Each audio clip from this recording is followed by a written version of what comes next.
Ezekiel is a zombie like a pharaoh, he's still a human being. One day in the year 2007, 22 teenagers from different backgrounds had gone to participate in what was supposed to be a reality show called Gò뾱ê, hosted by Courtney. Isolated in land surrounded by waters of sharks made to be far from society, start to live in an old campsite amongst people who are very different from you. Couldn't get any worse. Unfortunately, for the cameras, it sure did.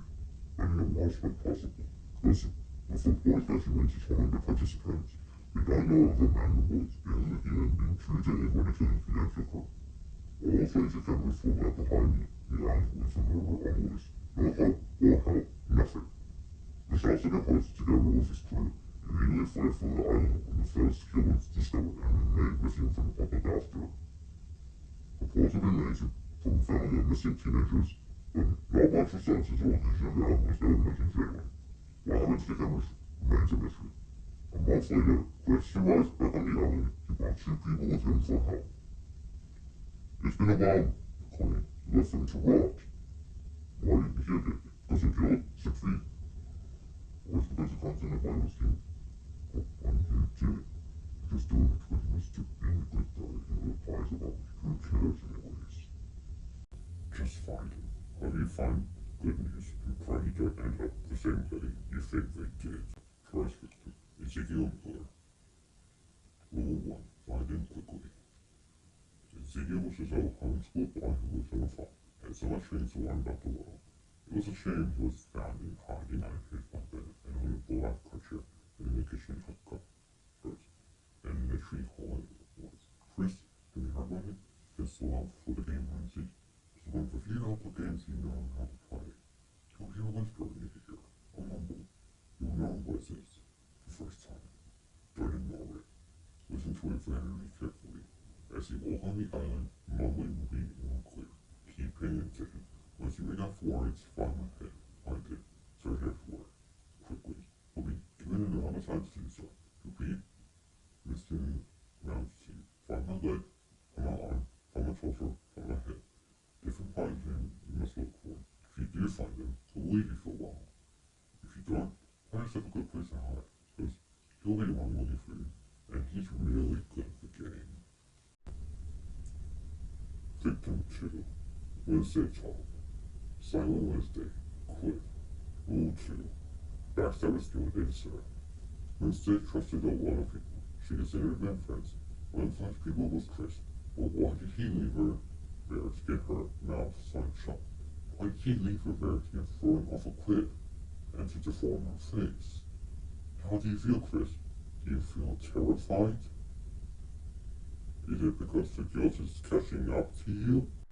Or you get the vibe you're being followed? Oh yeah, you know you're being followed. She doesn't waste any time appearing herself in front of you, nor try to hide herself. She's just there, observing your every move. Her mouth is grotesquely shut. One of her eyeballs pops out her socket.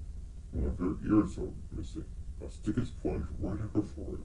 Do what you want. Stare at her or run away. Either choice. She'll eventually begin walking towards you in a speedy pace.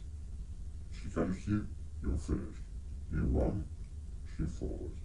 It's then that you realize you're off a cliff, cornered at the very edge. She planned this. You see her figure as she walks towards her. Do it. Jump. See if you land in the water or the land. You won't survive either way. Third victim, S霖Overgrown Safety, Forest Path. Rule 3. Be aware of the differences. Casey was Sadie's best friend. Sadie was Katie's best friend. They grew up and did everything together. They faced a lot of the same problems with one another, but this was the challenge of their life. It really did hurt for Katie to watch as the man beat Sadie to the wolves. Chris, is there anything else you know about Sadie, other than being someone's best friend? She knew she loved pyrenees since the last time you've been in the island. Plants are starting to overgrow on the abandoned. There are veins found everywhere, as well as by trees and bushes of flowers. She stalks on. Upon entering the forest, you'll hear faint rustling behind you. You'll turn back and you'll begin to ponder. Or if I was there before, you can't tell. You'll continue to walk, and it's the same thing happening over and over and over again. She doesn't want you to go anywhere. No matter what you have done to her. One moment, you look at her from a safe visit. You look again, and she's much closer to you. You better keep an eye on the right thing, or else you won't see her coming. Victim 4. Justin Colony. Justin of a mirror. Rule 4. Don't look at his face. Justin loved modeling. He took pride in showing off his body and getting away with things through privilege. Everyone loved him as well as himself. He could pull off any type of look. Maybe that's why the man wanted it. People would steal anything these days. Chris, have you ever heard of doppelgangers? It's said that everyone has one somewhere. The first time you see him, it's unsettling. You see him in any object that can reflect you. In waters, glassware, mirrors, etc. Even people's eyes, where you see yourself. He stands like you, mimics your actions and gestures, a perfect impression. Except for the fact that his face is a raw and bloody canvas of muscles. Dare look closer, and you could see the pulsating veins that snake their way across the exposed tissue. His eyes, devoid of eyelids and lashes. They stare at you with a haunting and vague intensity. From then on, it shadows you closely, a constant mimic by your side. You feel motion as it repeats your actions, but mutters as it echoes your words, until eventually he speaks before you do, moves before you do. You see it now. You see your face on the other side. He answers to your name. It's his name now. Victim 5. Beth Yessen. Big smile Beth. Kevin. Rule 5. Once you see her, don't turn around. Beth loves when she has company. She's really excited when someone wants to talk to her. She always puts a grin on her face to be approachable. The man doesn't like her smile. He helps by removing her braces. Chris, we know how much you underestimate her. I guess it's justifiable. But what you did to her wasn't. She was nice to you, wasn't she? She smiled at you, and she'll continue to do so. Starts off when you're in the cabin. You'll hear her tap on the window. You look outside, and that's where you see her. There she is, standing upside down with her hands from a distance. She stares at you with a toothy smile, with her wide eyes not blinking. Your eyes only remain on her. She doesn't move. You look away for a moment to call for help. You look back, her face is up, brushed against the window. She breathes and the glass gets foggy. Her whole face is pale, coated in blood, but she continues to grin widely at you. You look back, you're about to turn around. She bangs on her window and slowly shakes her head. You feel warm breathing against your ear behind you. Listen to the girl out the window. Don't turn around. Victim 6. Tyler Kennard. Stretch-necked Tyler. Rule 6. Everything is okay. Tyler was someone who wouldn't make fun of anyone about you. He was nice. Do you think it was funny when he feared chickens? It's a good thing he was alone naked in the pig pen instead. Chris. If there's something you don't know about Tyler, it's that he is not just a dumb dog. He has feelings too, like any human being.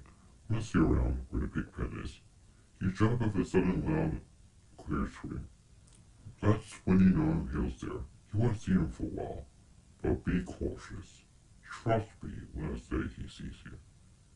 Make no noise. When moving, keep walking at a normal pace.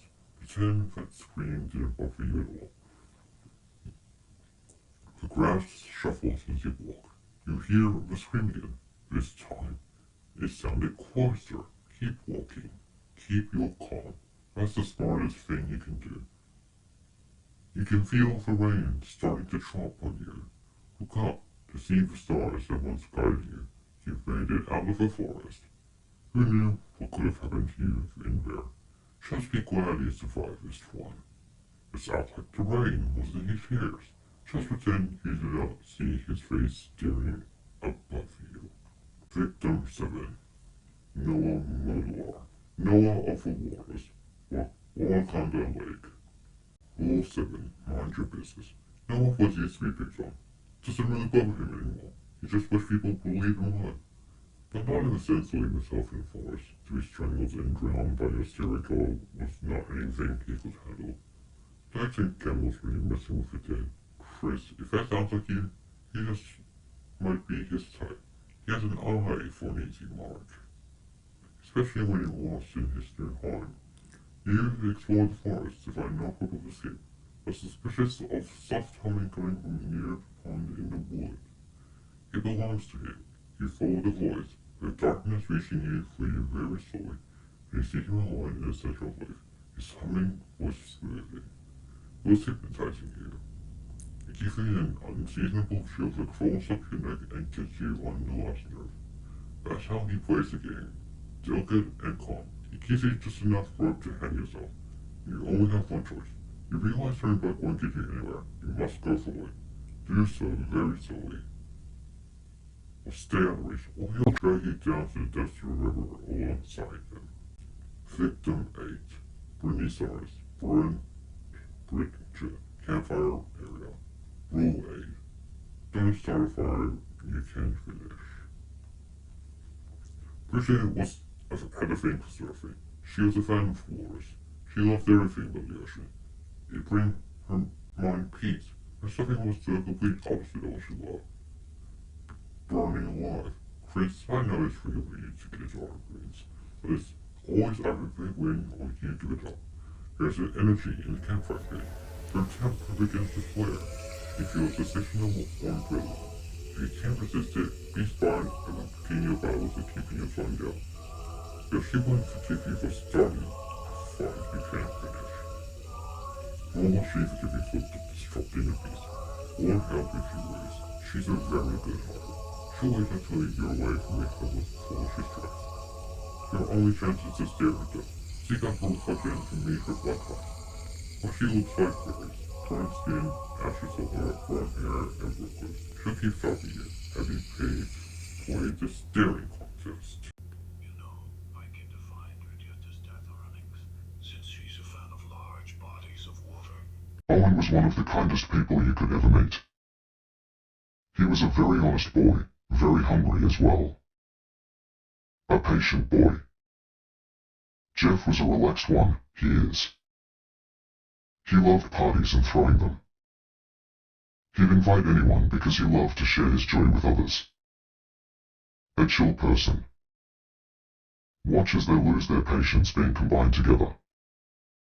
You must have thought of yourself as a generous man for adding a medical tent on the island, Chris. Campers could get themselves treated whenever they'd get hurt by accidents. But who planned to put them in accidents in the first place? You'll hear very loud grumbling from that tent. You swear the ground shook when it did.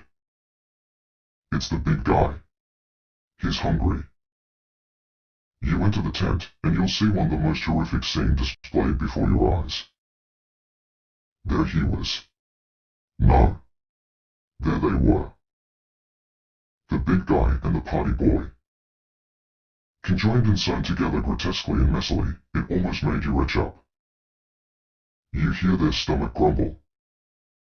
Go find some food and give it to them. Can't find any? Give them your body. The party boy is impatient with you this time, and big guy is starving. 11th victim, Devin Joseph Benson. The Forest King. Rule number 11, don't ever harm nature. DJ was a sweetheart who loved to cook food and care for animals. He loved his mother too, and his mother loved him as much. When he was pushed to roll down that hill, she was the last he saw when his life flashed before his eyes. We all know your history with animals, Chris. You starve them, neglect their needs, even hurting them for the sake of your ratings. Treating them like toys. It's a big mistake that you stepped foot on the island again. because the animals have an angel to protect them, and he won't think twice in being a devil to you. Just like an animal, he stalks his prey. Very silent and careful. A biting cold being the only thing that signals his approach. Your breath crystallizes in the air as he pounces. They all pounce. Rodents squirming and writhing. Tails moving within his mottled poisonous flesh, conjoined, blackened and frostbitten. A literal king of the forest. Countless of blank eyes turn madly in their sockets, a chittering squeal, and they all lock their eyes onto you. All eyes staring into your soul, uncovering your sins. Ever thought about how sharp animals' teeth can be? 12th victim, Trenton Cooper. Trent resents, forest left side. Rule number 12, never interrupt him. Trent has a love for music. We all know that.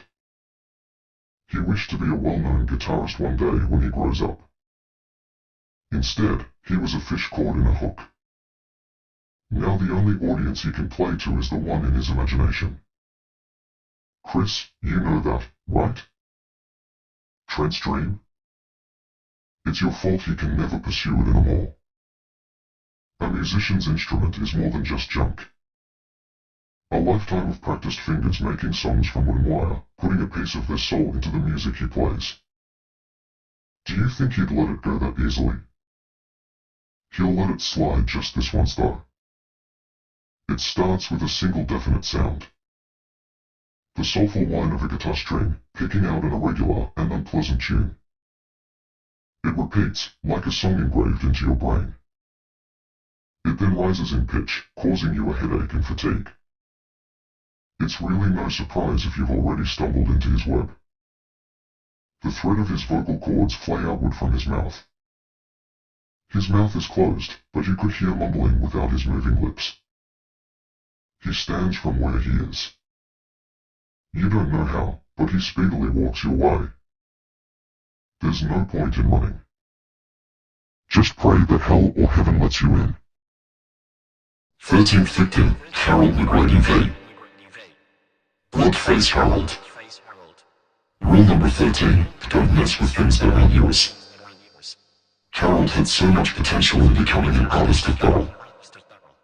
His intelligence together with some skills and knowledge in martial arts were proof of that, but still, he brought dishonor upon his name when he lost his own life in a real battle.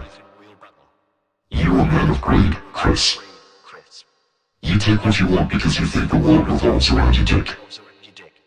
You should trust me when I say you wouldn't want to get anything from a tool shed. No matter how much you need something. Something lingers there.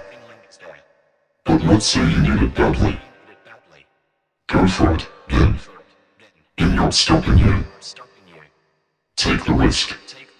Look around. Search for that one item you need. You hear a buzz, and it came from an old vintage television. Superimposed like burning frozen on the device is a screen you're not familiar with. A frame from an unnamed game you don't know, you've never played it before. Take a closer look past the low-quality pixelations. Look at the background. The assets. The characters. You don't know the game, but you've seen it all before. It's total drama island. The screen warps. Staring at you now is a pair of dark eyes. Hyper-realistic eyes. Game over, the screen goes black. It won't turn on again. You can't help but feel like you've met with a terrible fate, haven't you? My theory? I say they won't see you anymore on the next hour. 14th victim, Courtney Sadler. Courtney was caught, stage. Rule number 15, never deny your wrongdoings. Courtney was one heck of a strong woman who was hell-bent to achieve her dream of becoming a successful lawyer. She would defend the people who needed her, the innocent. She would have been the best lawyer around to defend you, but now, how can she when she's caught by hoax? It is such a waste, to be honest. She could have worked for you, you know. Have you been hearing her lately? She dances late at night on the stage. You can hear her there, the pulling of ropes, the metal clanging of hooks, the creaking of floorboards. The grunts of dissatisfaction. I would call her a nupper, a harmless spirit that only minds its business. But that's wrong. You'll know when you've lied about what you've done. You'll know if you stay hidden behind the bleachers. You'll know when she catches your eyes in the bleachers. So hold your tongue. Never let her overhear words that contradict the truth, even if you think it's the truth, because she gets angered by lies. You'll start to feel her presence, short brown hair in the corner of your eyes. You cannot help it, as words tumble from your mouth, her shouts in your ears, the painful sensations of your skin being pierced. Your words no longer your own, actions not your own, you're like a puppet. And now your feet move in a dance you never learned the steps for. 15th victim, Heather Kasuga. Heather's hair, cafeteria. Rule number 15, SzusÁΗGHန့ԵRØD. Now. Heather was a mean girl, but have you heard anything of her past?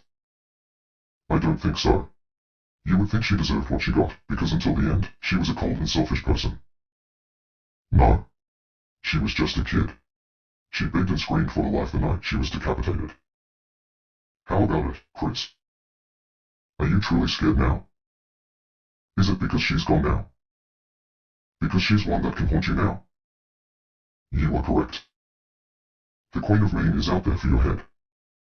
So watch out when you enter the cafeteria. Because if you're that hungry, you'll get more than you've bargained for. You'll hear a sound of a clicking tongue. You don't know where it comes from, but the bothersome feeling it brings lingers. You head towards the kitchen, and hearing a lock click is the cue. It came from the fridge. Resist the urge to approach it, it will only open on its own.